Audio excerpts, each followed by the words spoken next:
Right friends, welcome back to capsule number 4. This is CEO in action. Recently there was a cabinet reshuffle, all of you are familiar with, and there are some political considerations like taking more faces from states like Uttar Pradesh in view of the assembly elections in 2017 and taking some of the MPs from OBCs, Dalits in view of the elections in some states. I am not going into those aspects. What I concentrated is how the Prime Minister made the reshuffle of important cabinet ministers and where the efficiency mattered a lot, and I am going to deliberate on that. And if you look at the cabinet expansion, now the Narendra Modi's cabinet represents 78 in total, Prime Minister and 27 cabinet ministers, 12 ministers of state with independent charge and 38 ministers of state. Total put together, the total strength of the ministry is 78 and the maximum which is allowed is 82. You may ask, what is the need for restricting the maximum strength of ministers? Please look into this slide. Government has got, as usual, 3 organs. All of you are familiar with. One is the legislature, second one is executive, third one is judiciary. What is the purpose of legislature? Legislature is basically responsible to the people because we elected them and sent them to the parliament. So their main purpose is to enact laws for the overall good of the country.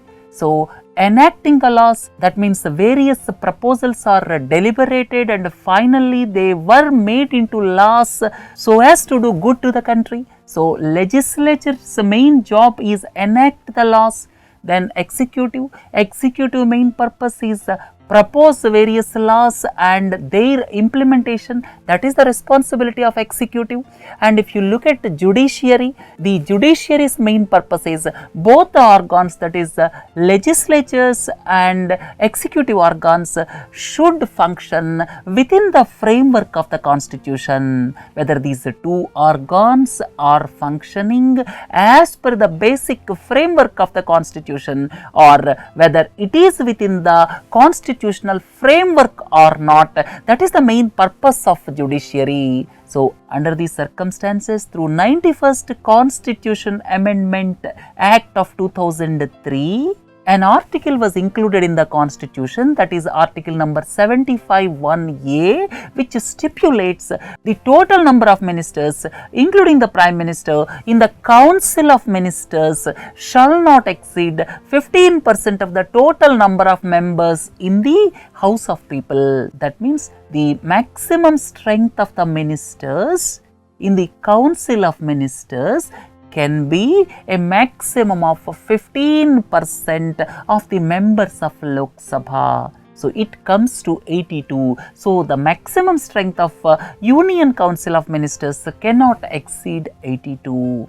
Why this stipulation was kept? Because of the reason legislatures should not become subservient to executives. That means if the number of ministers are increased enormously, the basic purpose of legislative duties of members of parliament will be lost, and legislatures should not become subservient to executives.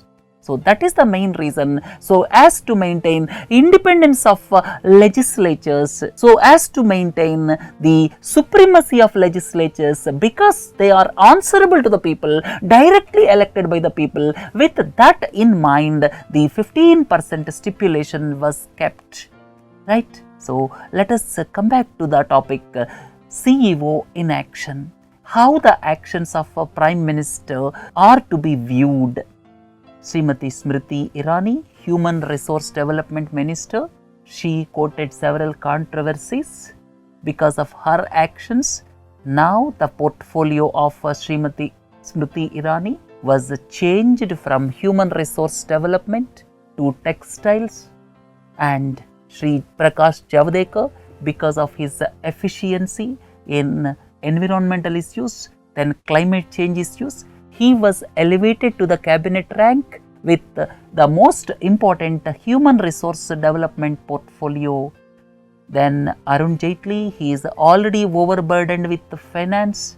So, information and broadcasting portfolio was taken out of Sri Arun Jaitley, and M. Venkaiah Naidu. One portfolio is taken out, that is parliamentary affairs, because parliamentary affairs requires greater action in reaching out to the people. So, the Prime Minister thought that because of his communication skills, information and broadcasting is better suited to Sri M. Venkaiah Naidu, and now the portfolio of parliamentary affairs was taken out. If you look at D.V. Sadananda Gowda, not impressed with his performance, initially his portfolio was changed from railways to law and justice, and now law and justice was also taken out, and now he is made statistics and program implementation. And if you look at Ravi Shankar Prasad, the most important communications portfolio was taken out, and law and justice was given to Ravi Shankar Prasad. And if you look at Sri Anant Kumar, with a view that he will reach out to various opposition parties, various regional parties, he was made Union Minister for Parliamentary Affairs. And this portfolio came from M. Venkaiah Naidu, and to assist him, S.S. Ahluwalia.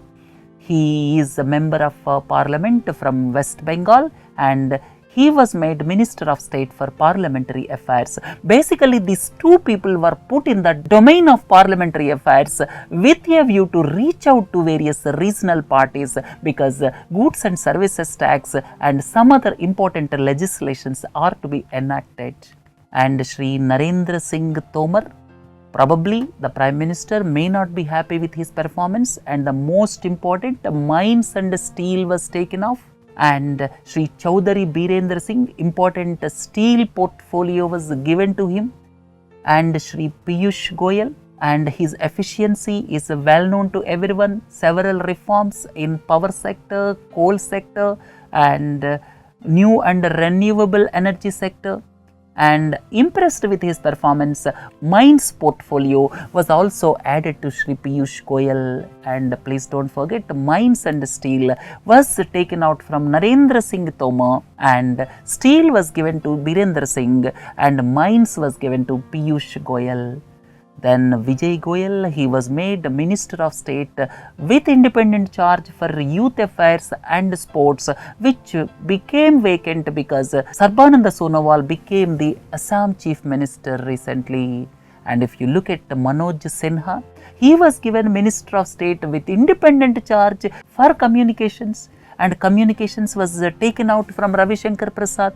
Now, the another important change in the portfolio is of Jayant Sinha. Jayant Sinha was shifted from Finance Ministry to Ministry of Civil Aviation. He will be Minister of State for Civil Aviation. He will be assisting Ashok Gajapati Raju. So, Jayant Sinha's shifting from Finance Ministry to Civil Aviation Ministry may be partly due to the reason his wife is associated with several organizations as independent director. That may be one reason. The other reason is sometimes his statements are not in tune with government policies, right? So, with all these actions, Narendra Modi is the real Chief Executive Officer in action as the Prime Minister of the country. And I am not deliberating about the political aspects of inducting several ministers from various states in view of assembly elections. I am not touching that part, but change of portfolios for important ministers indicates that Sri Narendra Modi is firmly in command as the Chief Executive Officer of the country. Right, friends? Have a nice day. Thank you.